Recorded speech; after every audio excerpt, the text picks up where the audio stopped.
还有无人车等等这些可能的新科技发展，都是人类文明的一大步。但以小米出了这个电动车，都是一个社会趋势新的里程碑。那它发布了新的这个汽车小米电源忙坏了啊！公布最新的战绩，雷军在深夜发布战报，24小时卖了多少电动车呢？订单是88898辆，应该有点故意啊，就是要这个数字吗？他说，实际的门店去看，年轻人很多，而且销售人员说，我凌晨2点才下班，然后7点一早又要来上班，因为太受欢迎了小米 SU7 它的开卖预定，大家说爆单。店内忙到凌晨，然后每个人手上光是一个单一的店，手上的订单就有800辆之多每一个销售员手上都有80多个订单，是有几个销售员。然后看到现场人满为患，连要试车都没办法试车，要试驾呢，可能要到1个礼拜。就是说，可能你还没有试驾就买车的吗？就用抢的概念嘛，有这么受欢迎。那雷军讲记者会上，我看到这一段，我觉得好有趣，但是也有点怕怕的。就雷军就在记者会上面喊“小爱同学”，多喊了几次。结果你知道吗？很多家庭里面正在收看记者会的人，家里的 AI 音箱全部都醒了，然后就不断的回报给他们的记者会现场说：“我在，好多小爱音箱，光想象那个画面太神奇了，让现场工作人员应接不暇啦。所有的设备一直哔哔哔哔响在回报他们所在的位置。那客服人员说，重新让小爱同学连接就好了啦。谁让雷总是小爱同学的大 boss 嘛？可是如果你家没有在看的时候，应该不会随便叫吧？不随便叫我家音箱，我家随便音箱讲话，我还得了？被吓坏了。小米背着什么呢？它是背着什么很大的后面的支撑力，才有办法突然这么快的走到今天，当然是北京市政府了。SU7 的定价被说网民很受欢迎，其实价格要占特斯拉非常的有竞争力，都是因为降低2万多这种定价人民币的原因，是来自于有足够的现金储备可以应对竞争，这是雷军说的，现在已经被封为雷神了啦。他说呢，这种价格战比手机更激烈吗？好，我们从小卷到大卷我们是卷王，还怕卷吗？小米是在3年内造出汽车的，这个对其他产业世界上来讲都是很不可思议。雷军说，背后如果没有北京市官方的支持，想要搞定这些供应链跟各种产能是不可思议，也是不可能的。所以他还特别强调，北京这片创新沃土孕育了小米汽车。小米汽车 SU7 上市发布之后，北京市政府的官网也立刻跟上了。他说，小米汽车 SU7 正式亮相，北京智能制造结芯果来强调这种各种成绩。业内人士说，北京市以特别的方式协助小米拿到了造车的资格。这颗小米现在进入了汽车市场的大浴池。这个法广的经济评论员来分析说，小米常常被说是中国的苹果。苹果在3月份决定终止电动汽车的业务，说因为研发跟不上。结果同样是3月小米这颗小米粒却进了这个比手机市场更大10倍以上的汽车市场。尤其电动车是不是后来未来油电车淘汰之后的主流市场呢？那么华为也是一样，华为呢？美国制裁啦、抓人围堵现在重生之后，重新营收回到了3.1兆台币就是人民币7000亿，是台币这个数字是3.1兆台币所以其中呢最重要的当然是研发的比例 ，R&D 要有23.4个百分比。告诉大家，2023年的时候，你美国怎么打我们重新站起来，回到晶片制裁前的水准。德国之声以美国制裁下华为净利润翻倍为题撰文写了文章说，2023年这个数字告诉大家 ，Mate 60的 Pro 已经承受住美国制裁的风暴，走出了自己的新的道路。韩国朝鲜日报说，华为全球通信设备的市场呢，已经占了全球占有率1/3。华为行政总裁任正非他怎么说？他的说法代表了未来华为要往哪里走？全世界把这个5G 做的最好的是华为，西方实际上就是一个大农村，就是高档的大农村，因为它是别墅群，大规模的别墅群，它每家每户要铺光纤进去，它成本很高。这个时候他要想看8K 的电视，他拿什么看？我们这个小基站一装，这个放映这一片就看了。这个全世界只有华为能做到。但是，假如有些国家就用国家禁令的方式不让你们去参与，那不买他傻，不买他就亏了嘛，就比赛嘛，这是和平竞争嘛。被禁止进入，例如美国啊，他说不买他傻的，真的是这样吗？美国现在的禁令越来越严格了，面对这些不管是小米啦、这个华为啊各种的晶片、电动车，美国再度修订了出口限制，加重了对于中国取得美国 AI 晶片的难度，所以你只有自己生产一途，你几乎在美国这里想要取得的来源，或者它的盟邦想要取得来源越来越难。美国商务部指出，目前正在进行说明跟修订，4月4号开始就会生效，所以这些细节内容大家还有的瞧。彬哥看到小米的电动车发行销售的状况，跟像上次 Mate Pro 6的时候发布一样，就是这种盛况空前。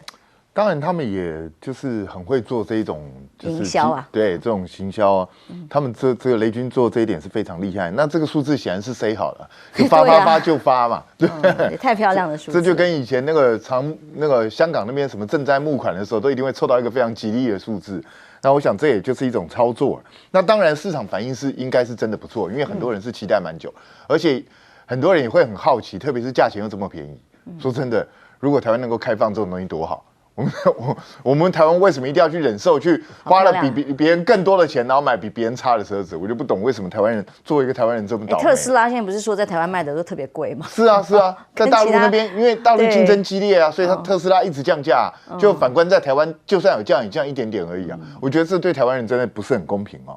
那所以台湾人自己要去想。那这个小爱同学，我觉得雷军未来应该要研发就是声纹辨识，也就只有你自己家的人叫他才要理。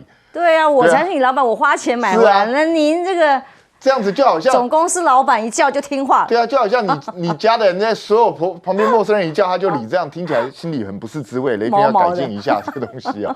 那当然，那个小米的竞争力是很强的，可是我也必须提醒，就是对你在手机市场上，你价格杀到见骨，你还是可以拼下去。可是问题是汽车的资本可是大很多的东西，所以汽车如果要这样削价竞争的话，你是不是撑得住？你的资金是不是能够运转？我想这个对小米本身也是一个大挑战啊。所以我想不能单纯就用手机的思考形式去面对这个东西，你要想的东西恐怕复杂得多。那当然很多人都说大陆这有什么了不起？这个都是政府补贴啦，或是哪一些地方怎么样啦？我是觉得政府补贴也要你有这个能耐。大家不要忘记，我们当年为什么要对进口车征这么高的关税，也是为了帮助我们自己的，保护我们自己的国内车厂。可是问题，我们的国内车厂就是不争气，关键技术突破不了。这么几十年还是弄不起来。人家韩国当年也是保护人家的起来了，那我们台湾就是做不起来。所以我们要去想想看，为什么人家可以，我们不行？真的，台湾自己要去好好思考这件事情，这样我们才有成长的机会。华为也是一样啊，华为今年赚了这么多，你知道台湾也是一堆酸民啊，说啊这个有什么了不得，就是中兴亏本去帮他做的啊。可是人家中兴，你去看他的财报，中兴今年也赚钱了，而且所以如果大家都能够赚钱，而且能够扶持自己国内的产业，何乐而不为呢？技术升级，对，所以我觉得我们真的要好好去思考，我们台湾做错了什么，是不是有机会我们也能迎头赶上？将军当看到华为，他讲啊，全世界把做的5G 做的最好的，现在已经是他们了，怎么围堵我们，怎么杀我们都没有用，不买的是你们自己傻。我跟你讲哈，这个华为最重要就是晶片嘛哈，在 AI 来讲的话，人工智能第4代的工业革命已经开始，第1代是这个蒸汽，对不对哈？第2代是电气，第3代是我们前一阵子发生的这种电脑产业的革命，现在第4代是 AI 智能。从 NVIDIA 公布 AI 晶片之后，晶片元年 AI 晶片元年。对，所以说华为来讲的话，那美国现在来讲，它在晶片方面，它势必要卡住中国的脖子，因为如果这块让你出来的话，人家预估哈，在未来来讲的话，这个 AI 晶片上面的产业会达到1兆美元，在未来几年，因为你不管是现在 AI 人工智能啊，或大数据计算中心，现在我们讲的小米电动车，对不对？这些东西来讲，甚至于说人工佩戴，像我们手机都需要晶片。那华为现在才成立一个平台，它叫做 Harbor 平台，它里面投资的所有钱投资在这里面，也就是说，所有的不管是这个晶片的制造啊，或者是软体工程啊，它成立一个这个哈勃平台，然后准备来开发开发自己的晶片。那政府来讲，大陆的政府也对他们提供很多的钱。但目前提供了多少钱呢？提供的资金是这个9795亿人民币，就已经有这么多钱进去了。第二个，我特别要提醒，华为来讲，它有一个任正非来讲，它有一个，它不是上市的公司。他钱是谁呢？是所有公司员工的股份，都是所有公司员工股份。他曾经讲过一句话，他说我们最大的资产在人才，所以你看他有人才。那现在来讲的话，这个政府投资他资金，听说未来会达到1兆人民币有资金，那他有没有市场？他有市场哦。他现在市场未来在市场在哪里？在这个俄罗斯，对不对哈？中东或第三世界国家或非洲、南美洲都是他未来的市场。那第四个，他有人才。你说他有具备这4样东西，他有没有将来会不会有机会发展出来中国自己晶片？尤其是他这个被卡脖子之后，他一定要设法挣脱。那我们看到说是荷兰的吕特艾斯摩尔公司到这个大陆去跟这个访问，他目的就是希望帮艾斯摩尔这个光科技找到一个出路嘛，哈，因为他可能很清楚，就是说中国在未来很快的未来，它可以做出自己的光科技。在这种状况之下，他的艾斯摩尔一台上亿美元的好几亿美元的光科技卖不出去，卖不到中国以后，他这公司就会垮掉了。所以我觉得说是华为来讲的话，这时候积极的这种迎头赶上是一定可以看得到成果的。那另外我要讲一下小米哈，小米这汽车你知道为什么卖这么夯？你知道？我讲几个数据给大家看。我们知道电动汽车大概有3个条件。第一个是电动，对我的马达够不够力？那它的电动速度，我给大家讲这个数据，它2秒钟可以从0加速到100，你说它马达够不够力？第二个是电控，就是我们都讲，电动汽车类似一个装了4个轮子的平板手机嘛。那小米自己本身就是做手机的公司，那它平板做人工智能方面一定是很强，尤其是它这次用的是高通骁龙的这种8295的晶片来讲的话，应该是一个很先进的晶片，可以对这车子提供很好的控制。最后我们讲的是电池，电池是充电，电动车最怕的是电池。我们讲这里程焦虑，我讲几个数据给大家拼啊。它现在来讲，它这部车卖多少？你看你会不会这个钱兄，你看你会不会买？它换算成台币的话是大概95万。那它充一次电可以跑800公里哈，我们讲800公里。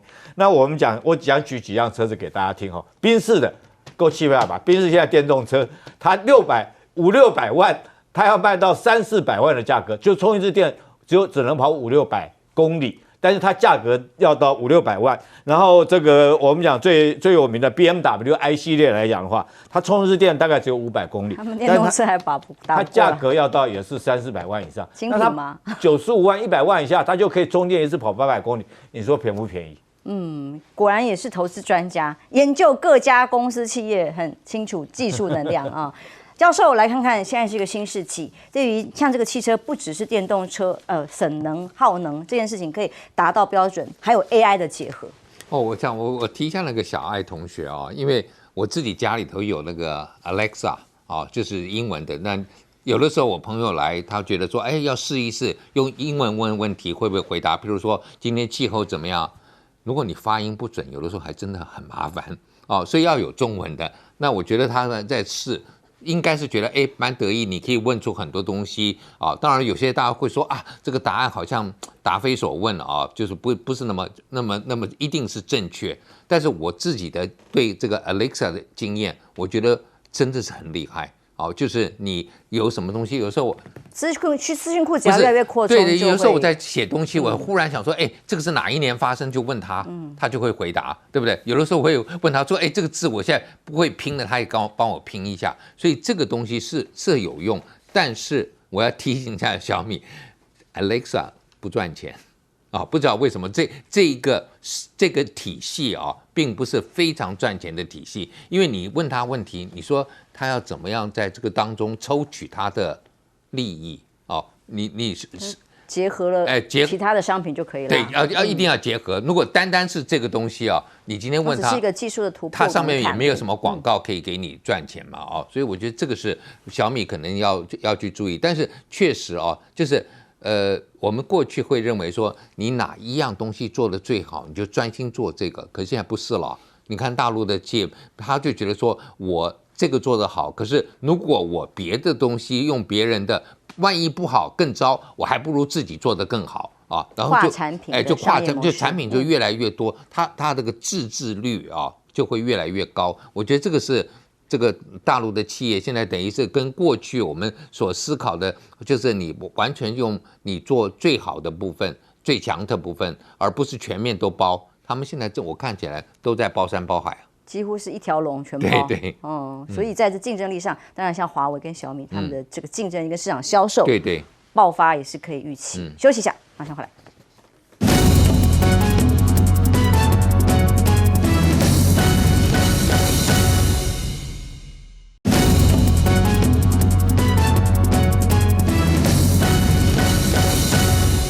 有个画面在我们各种群组里面疯传，大家都觉得心惊惊，觉得很夸张，就是美国巴尔的摩大桥倒塌那个画面。我相信很多观众朋友也都看到了，都收到了。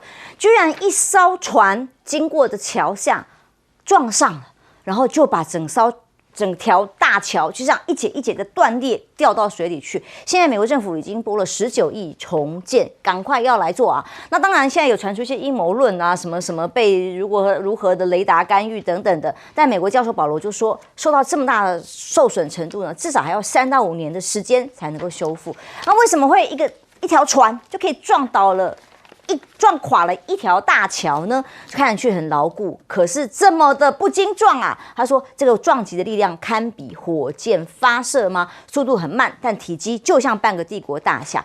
最恐怖在后面。如果像这种一撞就全塌的桥，美国还有1.7座。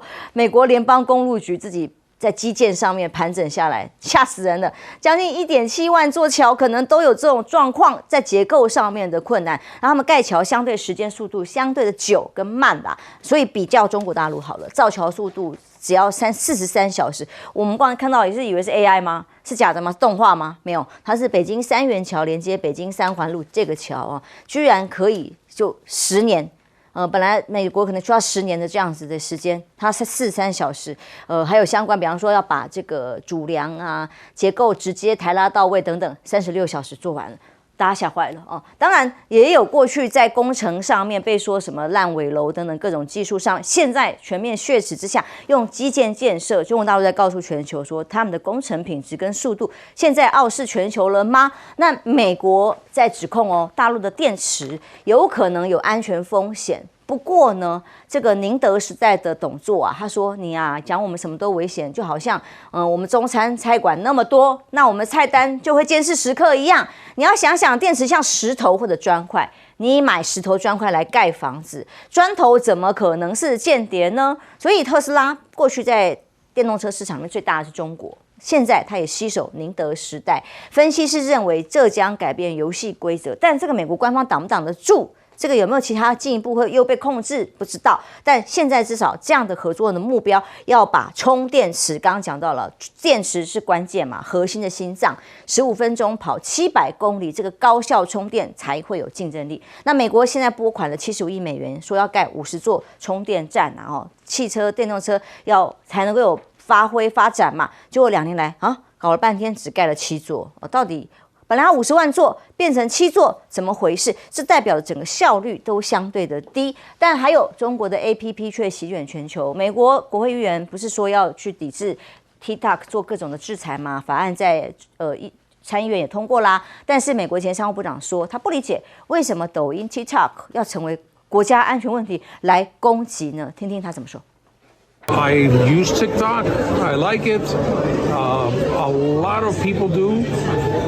And maybe someone knows something about TikTok, but I don't understand why this wonderful little app can be a national security concern. But look, we need to understand that we have different histories, we have different cultures, we have different principles, and we need to respect them. 这样一个重点，尊重跟了解。我也不知道为什么 TikTok 这么危险，但是不是下一个 TikTok 呢？你要进了 TikTok， 要求它如何管制？下一个中国小红书，美国年轻人在用，你下个也要禁的吗？小红书我们自己也比较常用，有很多知识型、很多有趣的活动。年轻人们必用的 APP 之一，每个月的活跃账户不是说只是登录而已，是活跃的账户就有3亿人之多。那你要禁得完吗？根据分析报道里面的排行榜，几乎中国系的各种 APP 席卷所有全球电商的排行榜，前10名里面都是中国各种的平台。那清华大学的国际战略学者说，当美国想要抑制中国的时候，中国已经强大了，2只老虎啦，都是老虎嘛，美国是老虎，中国也是老虎。那经济科技，中国大陆进来的突飞猛进，恐怕不是跟美国站队就可以解决问题或可以围堵的了。双方两极化的世界，对于这个科技发展还有文明挡不挡得住，这个是有点困难咯。斌哥，如果我们就从巴尔的摩大桥的这个倒塌来看的话，这个基础建设在美国来讲，真的产生了大问题吗？拜登当然这次因为他选举就快到了，所以他紧急处置，然后希望让美国民众博得一个好感。因为其实过去发生类似事情的时候，中央基本上不闻不问的，也不太理。但巴尔的摩这个，因为他直接把港口的出入阻断，所以现在造成美国进出口非常严重的一个影响。所以拜登必须要赶快解决这个问题。可是问题是，美国的基建能力就是不足啊，所以在这种状况下，他也是一样要拖非常久的时间。这个恐怕。因为时间一拖久，民怨就会产生，民怨产生，拜登的票恐怕就出现危机，所以这都是联动的。那你现在当今世界上来讲，要讲到基建能力，那中国大陆说第二，他没人敢讲第一了，这是一个摆在眼前的事实哦。只是问题是，美国也看到了这个东西，他明知道自己基建能力竞争不过中国大陆，所以他用什么方式？他用方式就是想办法抹黑你，你什么东西都可能泄露安全，就是这样子啊。所以你说。连电池都可以泄露安全，电池到底能泄露什么安全？我才不知道。电池可以窃听你吗？还是怎么样？然后就算他具备这个能力好，你查不出来吗？我觉得这是很荒唐的。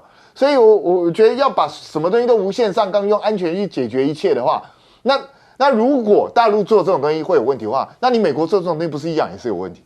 大家都会有问题啊！那以后大家都各自壁垒，彼此互相不要往来，因为只要我用了你的国家的东西，就可能会泄露我的机密，不就是这么简单的一件事情吗？美国希望走上这一条路吗？那至于说美国现在最糟糕的是什么？其实美国不是不知道自己基建有问题，所以他也不断的拨款。拜登那时候刚上台的时候，不是说要弄个2兆来弄全美的基建，可是问题是讲了只闻楼梯响，根本连拨款都没拨出去，建也没建。然后他现在这一个75亿美元，本来想要建50万座充电站，你以为50万座很多吗？我告诉你，现在中国大陆到去年6月为止，他们已经建了660万座，而且他们还觉得不够，他觉得到2025年他至少需要3000万座，然后他们还觉得自己建的速度太慢，你就知道他们这样的成长是多快。然后对美国来讲，美国人家给你的这么久的时间，2年只建了7座，那请问一下，你要达到像大陆那样密度的话，你要花多久的时间？如果按照这种速度，你可能要给你几百年的时间，你都不够。那所以美国在这一点上，当你的充电站不够多的时候，你的电动汽车就不可能卖得好，因为买的人就会想说，那我买了之后我去哪里充电？这是最基本的一个东西嘛。所以如果基建跟不上来，未来国家的进步都会出现困难。美国人想清楚这件事情了没有？其实我觉得这位美国前商务部长讲对了一件事情，文化哦。例如我也曾经跟很多美国的厂商合作过，他们的工人圣诞节要放假，复活节放假，什么假都要放，然后假日不能加班，然后每天工时很限制，所以速度慢好像是情理之中，但基建技术现在整个的延宕却也是一个大问题。美国要重建这条桥，拨了19亿美元，对不对？预计3到5年完工。现在有没有人敢跟我打赌？10片鸡排，这个3到5年绝对完工不了，最后的预算绝对超过19亿美元。在美国现在基建很清楚，你3到5年以后，你光这个通膨就不止19亿了，对吧？而且按照美国工人现在的工作进度来讲的话，你认为他们可能3到5年完成吗？你这件事情除非找中国帮忙了，才还有可能说是在这种预算之内，在这个如期来完工。我特别美国现在的基建其实跟印度差不多了，快跟3个一起。我讲几个笑话让大家开心哈。第一个，在2022年的时候，美国有一个男生开车要回家，他用导航，他找超近路。就他经过一个断桥，车子连人带车就摔下去死掉了。桥是断的吗？桥断掉了。后来才发现这条船桥已经断了9年了，没有修哦。然后也没有告示，也没有。不，桥没有修，断了9年也就算了，他连导航都没有更新，所以这个人才会开导航这样摔掉。第二个，你刚刚讲这个3元大桥为什么引起美国人很大一个震撼？你知道，那是因为美国的甘乃迪学院院长，他叫什么名字？叫做这个格雷厄姆艾利森教授，我连人名都讲出来了。他看到这个桥以后，他特别很感慨，他说我们自己要盖一条桥，叫连接波士顿到剑桥的朗费罗大桥。对，然后在2008年开始修建，然后到2019年的时候还是工地。跟我们基隆捷运一样，对，已经花了3亿美元。你说在这种状况之下，美国的基建速度是不是快跟这个印度三哥有的拼了？所以我赌他19亿美元3到5年绝对完工不了。这个你除非说他这个时候找中国来帮忙。然后讲这个 TikTok 哈，我讲 TikTok 好了 ，TikTok 来讲的话，其实进不了了。美国这些政客快要选举了，在那边这个炒作新闻。TikTok 他要进已经进了3次了，你知道，川普时候就进，拜登刚上任的时候也进，现在又开始在那边炒，但是为什么都进不了？因为他宪法就规定了，他们打官司你要进我 TikTok， 我就开始去跟你诉讼嘛，打官司嘛，打官司，美国宪法官司就是一个言论自由的一个保障，你除非修改你的宪法，不然的话，这个 TikTok 是绝对禁止不了。所以这次来讲，在那边炒作这 TikTok， 那周受资也讲明白了，他也吃定你美国进不了，所以他说我宁可不卖，对不对？我也绝对不会让出 TikTok。那最后讲这个宁德时代，我讲美国这个充电桩啊，让我想起我们再过下个月就是我们黄埔建校100周年校庆。当年我们革命先烈，对不对？去作战的时候，北伐的时候，有一句话叫做"人比枪多，枪比子弹多"。那美国现在，我觉得它好像是电动车比充电桩多，充电桩又比电池多。你这种发展，你怎么去发展电动车的汽车工业嘛？你没有电池，没有电动桩，要零碳排，下辈子吧，下辈子做不了。是教授。我觉得这个巴尔的摩这个桥啊，就凸显这个美国其实不是不知道他们的桥又老又旧又危险。但是呢，好像就是没有钱在做啊，也没有刚才那个麻州那个波士顿那边那个桥1.7万座都可能会这样一撞就它，听起来非常，因为第一个，我们知道，从这个台北市来内湖这边不是要过民权大桥吗？那我们每次都看说为什么在修，他说其实没有问题，但是40年了，美国现在很多桥平均是70年。所以你去想，当时的技术跟现在技术已经有差了，然后所以他们大概有4万多座桥啊，都是属于所谓危险的啊，在全国60几万座桥里头，大概有4万多是非常危险的。那这些危险的，你到底要怎么样去修？所以拜登，你看啊，今年年初在威斯康星先到一个桥去宣布啊，他的就是在竞选活动，他很喜欢去这些桥。他上次那个整个的叫做infrastructure bill 啊，这个基础建设的法案，他也是去这个南部啊，去找一座桥，说我们要来修。这个东西绝对是当地有票的，但是为什么有当地关心的，大家关心，而且有票，对不对？但问题是为什么都做不好？我觉得这就是美国现在最大的问题。那我觉得美国也受了太大刺激，真的是大陆太快，那个是基建魔人，你不要去跟他比嘛，你就跟你过去的速度好好比一比。这样就可以了，因为我们看就是很多的这种建筑工人也好，他们都是所谓的工会的，那工会就有固定的一些东西，工时啊，或者劳工的这个什么的危险，我那个时候还有技术等等，我好想在帮工会做事。我那个时候有在阿拉斯加州的时候，他们夏天要修路啊，他就是帮他摇那个旗，就是说变成单行道的啊，就是那个1个小时28块美金。这是30年前，因为是工会的工作，我们想做不到。那我还在教书，我说这个比我还高但就是没有。但是这种工会保障了东西，但是就是慢就是真的是很慢。所以这个是美国现在面临到的最大的挑战。那我觉得美国要修的桥、要修的路，真是修不完的。所以如果今天美国愿意用大陆的一些来帮忙做高铁啊，怎么等等。当然说会有危险，绝对会有危险，国安危机啊，连电池都有危险。就像刚才主持人讲的，你同样你自己。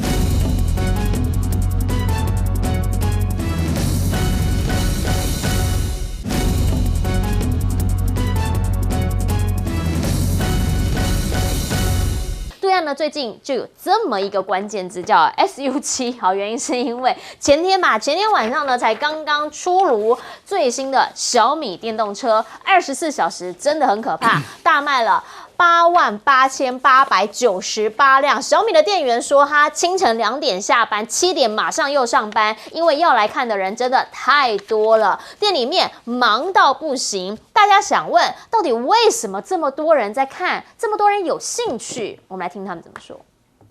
疯了啊！买小米不花钱嘛，这么多人啊！这里还不是商场，而是一个比较偏的一个洗车城。可以看看这些人，每一辆车旁边都围绕着这么多人，熙熙攘攘。还有人怀疑24小时大流量突破88898，说数据是刷的。你就看看，就青岛地区时时刻就这么多人，人还在陆陆续续的来，他这个数据能假？每口一辆紫色的车啊，也围观了很多人哈。你看看，为什么这么多人要买小米呢？看车路人的一句话，瞬间解答了我的疑惑。30万的车的就是好，20-30万的车呢，这就神。为什么？哎，你该给他看一看。很多人说，因为那个时候呢，小米的董事长他直接讲了，创办人雷军说，他们当时在创这个小米汽车的时候，他其实是希望不是打败特斯拉而已，他是希望呢直接挑战保时捷。然后你就发现他们2台车开在一起的时候，还真的没有什么违和感呢。甚至呢，这蔚来汽车的董事长也跟雷军一起拍了一个短视频，一直说这个太猛了啦，我们5月的这个汽车品牌现在这样。这个价钱，但搞得我们很难定价。车市里面，大家看到了，讨论度非常的高。好，大家开始在讲，怎么有办法3年就能够造出这么一台车子？目前呢，讲法是说，是不是跟官方有关？北京官方曾经在背后大力支持。2021年那个时候呢，他们董事会有讲说要开始来认真研究电动汽车行业，然后整个北京市政府2022的报告就看出来了，说呢要明确。推动这个小米汽车开工，好，甚至有3个100的重点工程清单，这一些呢，基本上都是当时在官方的文件里面有看到的。而且呢，那个时候宁德时代也开始发布了北京电池工厂要联手小米还有北汽集团投资这样的一个项目，所以整个速度非常快，进展很快。你会问？品质嘞，好来，现在带你来看到，现在呢，汽车一个非常网络上有名的平台啦，在研究汽车的叫做懂车帝，它直播测试，发现了这一台小米这个 SU7 Max 双马达加101度哦，它的电池的续航力已经超过601公里了。跑完这一些之后，还没用完电呢，还有6%，表示它电池真的蛮厉害的。只是呢，这个电池问题，现在大家都知道，宁德时代在整个电池市场上面。国际上面基本上，打遍天下无敌手了。可是美方一直认为这里面有安全风险，搞得他们的董座跳出来说：“你一直说只要跟中国有关的就有安全风险，那是怎样？他吃中国餐厅的，他们菜单也能够监视时刻吗？”啊，当然这是假的嘛。他的意思就是电池就是石头啊，或是砖块，你就是买来建房子的。那你砖块卖给你之后，你就自己用嘛，不可能把它用来军事用途或做什么，因为就给你用，这违反协议嘛。那你就想想嘛，这个逻辑你能通吗？你能够相信它吗？下一秒呢，大家开始在问了，如果说当时华为他们造出了这个新的手机 Mate 60之后呢，发现这个他们的商务部长来到中国来，然后呢变成了一个代言人。那接下来下个月要去的是谁？是叶伦。叶伦有没有可能变成小米代言人？大家开始在这样子的一个讨论，你知道吗？最主要原因就是因为叶伦在这一次出访之前，他已经先讲了，他去到中国要讲的就是你们电动车产能过剩，会影响到其他的市场。大家开始在问，那 SU7 在这个时候发布是不是又是给美国难看了呢？因为啦，就美国来说，他们做电动车真的是起步比较慢之外，速度也真的比较慢。比如说，当年拜登承诺50万座的充电站，结果2年只盖了7座，速度真的不够快。而目前呢，中国的电动车、能源车、新能源车，除了是他们新3样之外，不止美国怕，欧洲其实也蛮怕的。好，欧洲呢 ，BBC 的报道说，中国汽车他们其实不单是做电动能源车，还收购了欧洲的飞行车技术专利。画面当中看到这个，没错，它不是飞机，它是汽车哦。好，过往呢，这是欧洲他们在研究的飞行车，现在说呢是已经被中国公司给买下来了。那目前呢，他们还在持续的在做研发，希望啦能够最快的速度，比如说呢是2025年第4季可以开始有相关的量产。好，比如说了小鹏汽车呢，他们就开始在讲了，他们现在确实也有在测试飞行车，那他们现在希望2025呢能够成功量产，只是售价可能比较贵啦，会有100万人民币，超过100万人民币就大概是400-500万台币咯。好，那如果是这样的话，大家开始在问了，说台湾跟对岸之间汽车产业的距离啊，不要这样问好了，应该是美国跟大陆之间汽车产业的距离也是越拉越远了。请教亮哥，您怎么样来看？因为呢 ，SU7 真的是很可怕，那个店员没办法下班呢，看的人太多。本来因为小米本来就有米粉嘛，米粉在中国就有上百万呐，所以很多人会去看，这是可以理解啦。不过这个还要再观察一下啦。因为买车跟买手机不一样吧？不一样。对啊，车讲究是安全跟稳定啊。那安全跟稳定背后要有累积很久的这个，坦白讲就是制造能力啦，要精密制造，而且要长期稳定，要有多种这个技术上的专利的累积啦啊。那小米是不是这样的公司？要打个问号啦。我讲白了啦啊。它过往做的比较不一样啦。车子恐怕不能够讲不是绚丽，人家就要买你的车啦。因为开了你是不是符合安全稳定，那1个月就知道了，所以因为中国大陆真的同时做手机跟车子的，就只有华为跟小米。你小米的技术能跟华为比吗？而且华为也知道他不能够都做汽车，他现在主要还是偏向做平台啦，然后跟别人合作嘛。做汽车还是什么上海吉利汽车啊之类的，不是华为自己去做车啊。所以我坦白讲，我对这件事情我并不那么乐观呐。我认为要再观察一下，而且它的定价一下就定在中上价位，是，它是22万到29万中间嘛，对。这样的价位，其实人家会有更多的要求啦。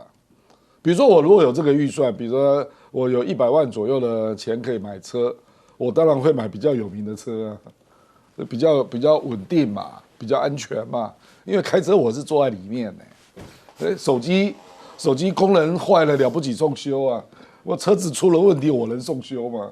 我就在车上对不对？所以我觉得要看一下啦，因为。你没有错啦，你一开始会有一个爆买的现象，可是要看一下这个能够持续多久啦。北京政府支持它，是因为小米它承诺会用京津冀的产业链。那北京政府认为它可以带动，因为汽车产业链很复杂嘛，所以它有70%都是在京津冀采购。所以北京政府是看上这个部分啊。那因为电动车你也知道，很重要的是电池的自主性啊。是。那它的电池是用宁德时代啊，那比亚迪是自己做的是不一样的啊。所以我的意思是说，这恐怕还要再观察一下，因为电池会占40%的成本啊。那还有接下来你的车款的出的速度啊，因为中国大陆那内卷的太可怕了啦，就是那个车款可能不断的出来啊。那你这个是出第一款，因为仰仗小米的惊人名气啦，所以在行销上可能一开始是没问题啦。可是汽车这个工业不是开玩笑的，是中国对标的绝对不是美国啦，中国对标的是德国跟日本啊，德国跟日本啊，所以他才不会把美国的汽车业看在眼里的啊。你美国要禁止我，那我就不要去啊。你以为只有你那边有车啊？而且美国为什么你刚刚看到这个电桩为什么盖这么慢？因为美国有很多州真的在抵制电动车啊。是所以美国一定会比较崎岖啦。那欧洲就不是这样嘛。日本比亚迪也进去了啊。那我们也看到墨西哥比亚迪也过去了嘛这个。恐怕要这样看啦，因为那个飞行车的部分，美国也在做了飞行车牵涉到了可能是你的法规要跟进，这个很难我跟你讲，因为你空中一大堆交通事故，那还得了？那变成公安问题啊！还没有红绿灯。对啊，没有，因为它出事会掉下来啊，问题在这儿啊，所以它有别种风险啊。那中国大陆为什么会急着造？因为它很可能会承包沙地阿拉伯红海那个未来城，那个未来城就要用空中计程车。是。那据我了解，很可能中国会得标。所以他可能先在那边试了。可是中国大陆的相关的法规会不会跟进这么快？我真的要再看一下。是，请教吴老师。其实叶伦这次去他去年7月就去了。对呀。对，那其实叶伦对于中国大陆，有人是说他相对于鸽派了，他是经济学家，又是 UC Berkeley 的教授，所以他过去的一些言论，大家觉得他不够鹰派。那去了中国，是不是替中国人做价啊？帮他们甚至代言这个车子，大家就很多疑惑。那我们就开始看他去年去的时候，他讲了哪些事情嘛？对，他去年去的时候，他讲什么？他说美中两国竞争要寻求良性，不是赢者通吃啊。他是要透过一套公平的规则，要对两国都有益处啊。所以那时候见了李强嘛，主要就是大家希望就是中国大陆现在经济不好，希望什么？多一些美资来投资嘛，所以李强跟他见面，又见何立峰，又见了他老朋友刘鹤，对不对？他感觉都非常的友善。但是叶伦去完之后，他又讲了很多，就是说美中经济是不可能脱钩，他两强是不会脱钩，他继续合作，在一些地方合作，有竞争也有合作啦。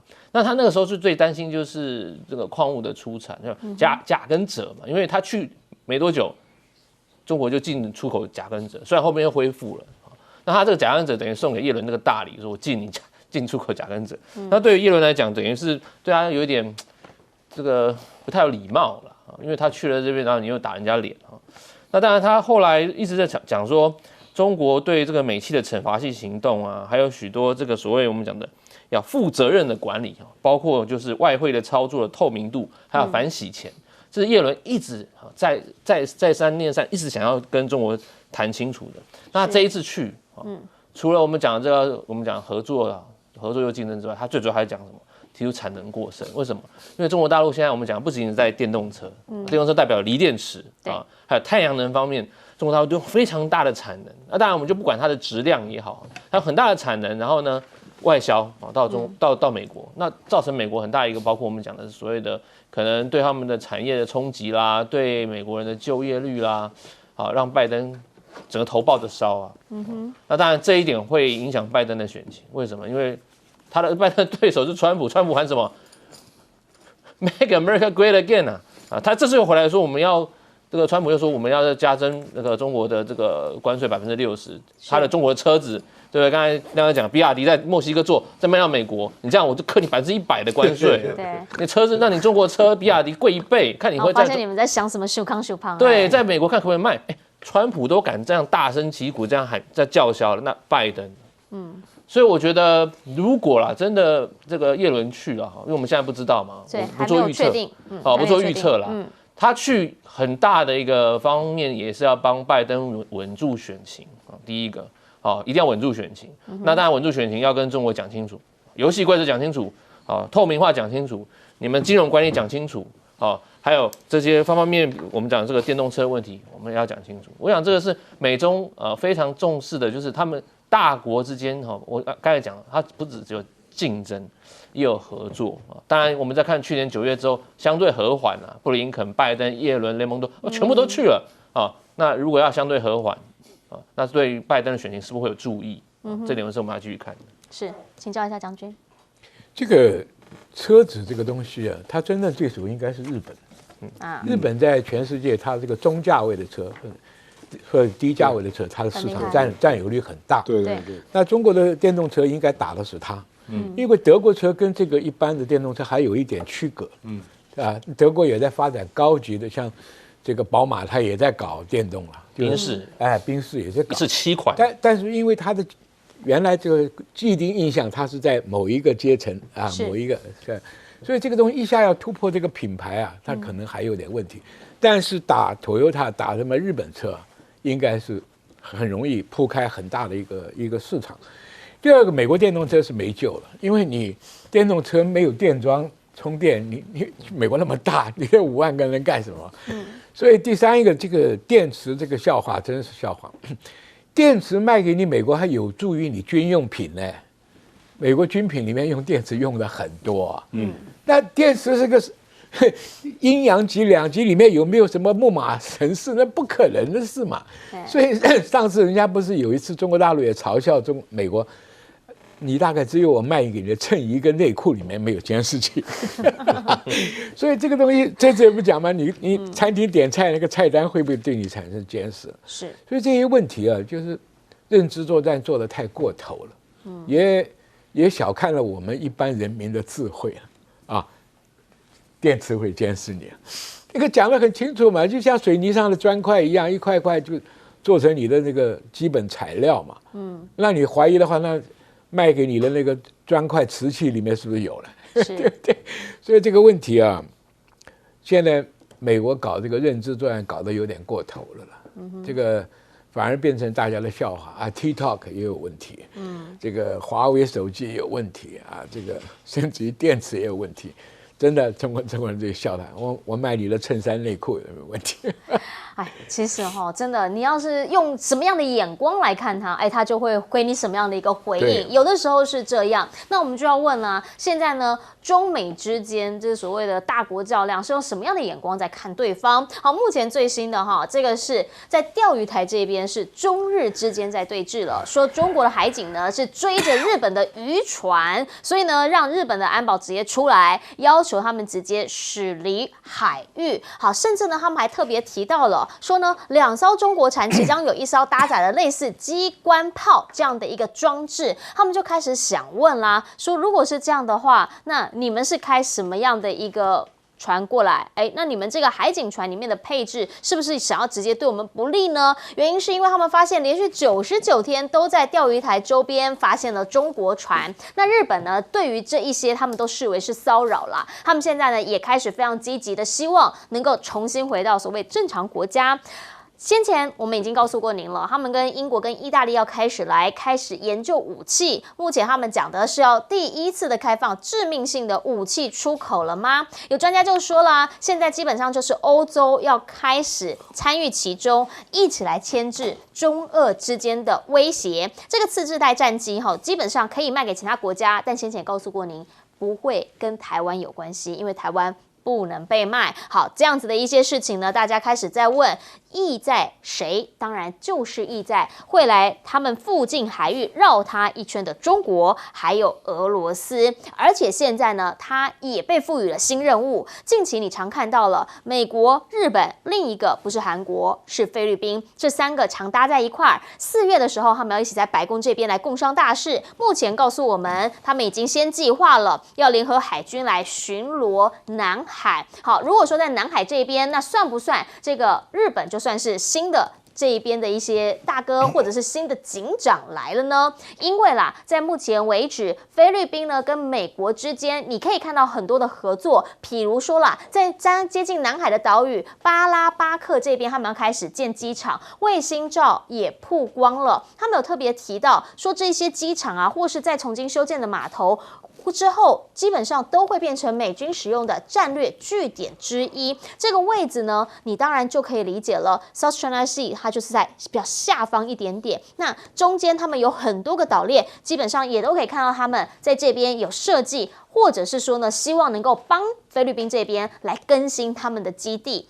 那这些时候你就会问，所以中国呢，他都没有看到这一些动作吗？当然有。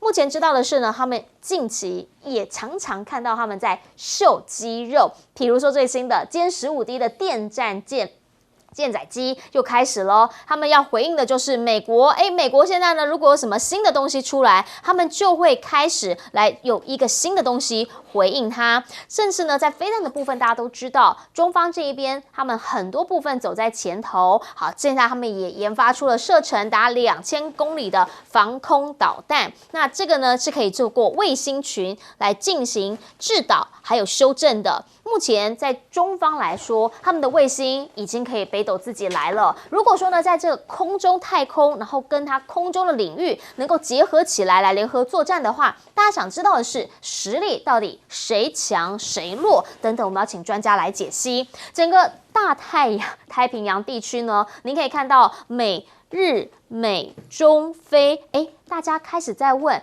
彼此之间他们的关联性是什么？当然，南海相关的申诉国非常多，印尼也是其中之一。印尼他们新的这一位总统当选人已经确定，3月31号，也就是明天要到中国去访问，跟习近平来进行会谈。其实前一位总统呢，基本上跟中方的关系也蛮好的，但是同时跟美方他也保持一定的友好程度。马来西亚这边，安华呢，则是已经先见了中共中联部长刘建超。刘建超上一个行程在新加坡，然后呢，他再到马来西亚，也传出李强也会直接到大马这边来访问。大家讲的都是什么？南海问题好好解决。其他地方来的，我们是不是就告诉他这边跟你没有关系？除此之外，你再往南走一点，到大洋洲这边，发现了澳洲官员呢，现在他们知道说对华出口葡萄酒关税被取消之后，已经开始摩拳擦掌。除了赶紧呢把这个部分的问题给解决之外，牛肉、龙虾说他们也都在解决当中。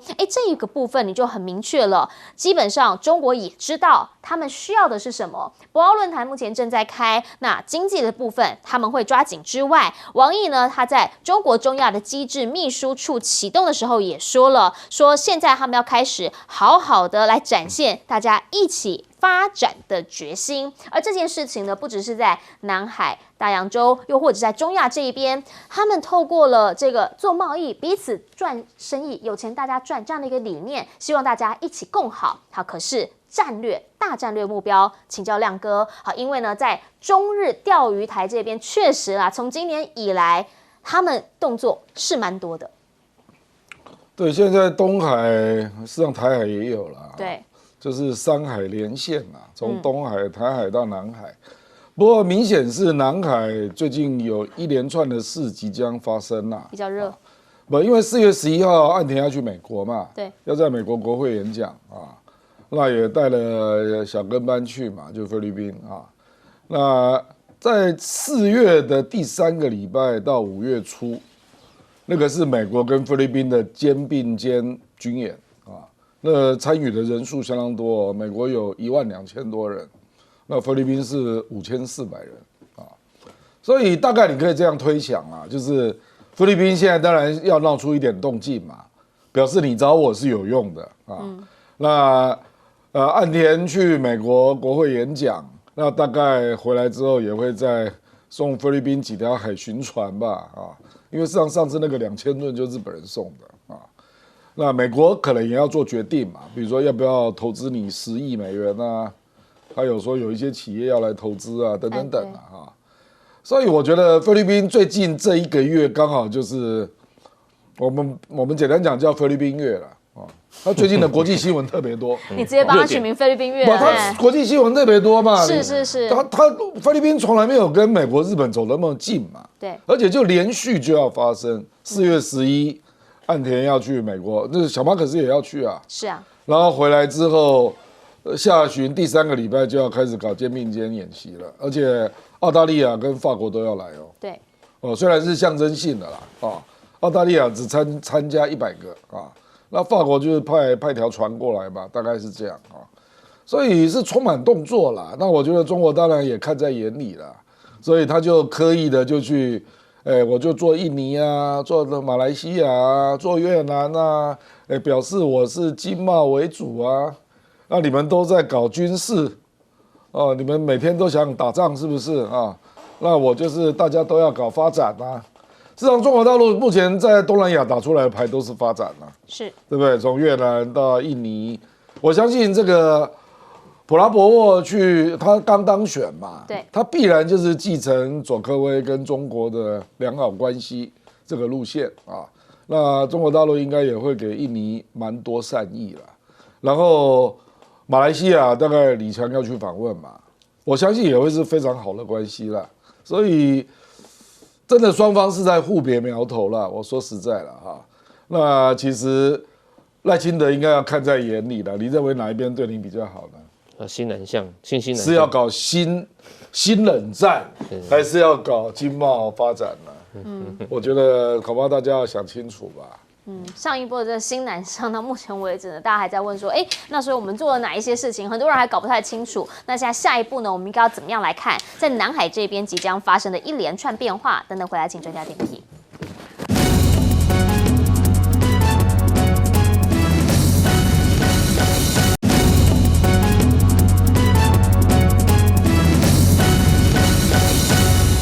好，在南海呢，下个月会不会有一些什么大动荡？因为现在是美国、日本、菲律宾看起来要联手了，请教将军。我跟你讲哈，南海里面很多岛，几百个岛、上千个岛，越南拥有的岛比中国还多，菲律宾也很多，马来西亚很多。问题是你在岛上下了什么资本？听懂没有？你像中国大陆，他把这个岛按照像围棋一样，每个点上已经把面都控制住了，它岛跟岛的距离不是很大。但是呢，所有的反舰飞弹呢、防空飞弹都可以彼此 cover 整个海域，再加上它有航空母舰，那在这个岛之间呢窜来窜去，它就形成一个能够统一指挥的一个作战团体。那你菲律宾很少有投资在岛上，你也只是在边边上一个角落，你不可能来控制整个南海的面。就算你美国、日本来，你不能常驻啊。你只是来演习一下，你又回去了。一旦有事的时候，这个南海的海域是被老共控制的。因为他投资了这么多年，每个岛上有跑道、有弹药库、有导弹，他已经可以 cover 左右。你像导弹就打个几百公里、上千公里，那岛跟岛之间是不是有点连成面？对，中间再加上航母在中间穿插支援，是，那他就整个控制这个海域嘛。所以你菲律宾那几个岛，到现在还只有刚刚才开始投资，你不能形成面。最主要的是美国的舰只能不能常驻在这边？所以对南海的控制，中国已经牢牢在手上。所以不是看，你越南也有岛啊，但你没有办法组织整个海域上的这个面嘛，跟点嘛，你的武器系统也不行嘛。所以这个问题啊，菲律宾、日本、美国。演习那是我讲难听的叫虚张声势啊！美国的船现在奇缺，它能够常驻吗？对不对？造舰的速度你能比中国大陆快吗？印太司令就升个空壳在那里叫啊，没有什么船在他手上。印度的海军又不成气候啊，所以整个这一块，我觉得蹭声量是可以啦。菲律宾哪个岛在建机场？再建跑道是，但是你就是那一个岛啊，两个岛啊，你不能从点控制面呢，没有面就控制不了线啊，因为中国大陆搞这么多岛跟面是为了海上丝路那条海上丝路的航线嘛，所以这个问题啊，南海是被老共牢牢掌握了，再加上前一节讲，中国大陆跟人家中南半岛这些国家都是做生意为主，不是军事霸凌的。那跟美国是用军队强压的，那不一样嘛。是，所以在外交上面，中南半岛跟南海这一边周边的国家，跟中国大陆比较亲，跟美国不见得。是，我们先进一下广告，广告回来我们要请吴老师帮我们做总结。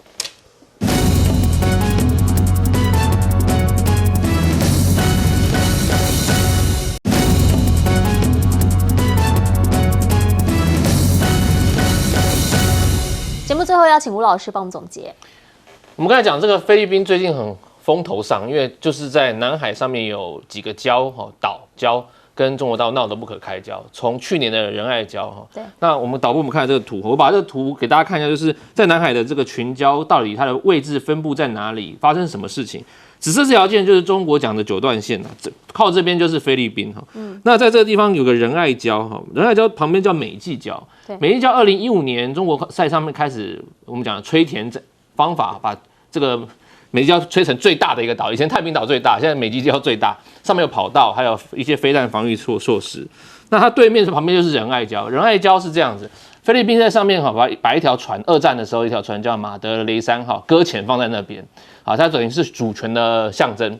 好，那它搁浅之后，它就要运补，好，运补就是让他们的渔民或者他们军舰、海警船去运补。好，那这一次是因为中国海军把它封锁了，是，然后他们菲律宾强行进去之后呢，中国海警用这个水炮，对，水炮去冲他们哈，所以造成去年的时候我们就讲这个仁爱礁事件非常沸沸扬扬，所以在这边哈，导播在这个地方，那这些都属于我们讲的南沙群岛叫 Spratly Island 哈，这个地方未来也是蛮麻烦的，蛮麻烦的。可是这个月哈，还有上个月发生的问题在这个叫中叶群礁，在这边。是中叶群礁，其实刚才将军我们。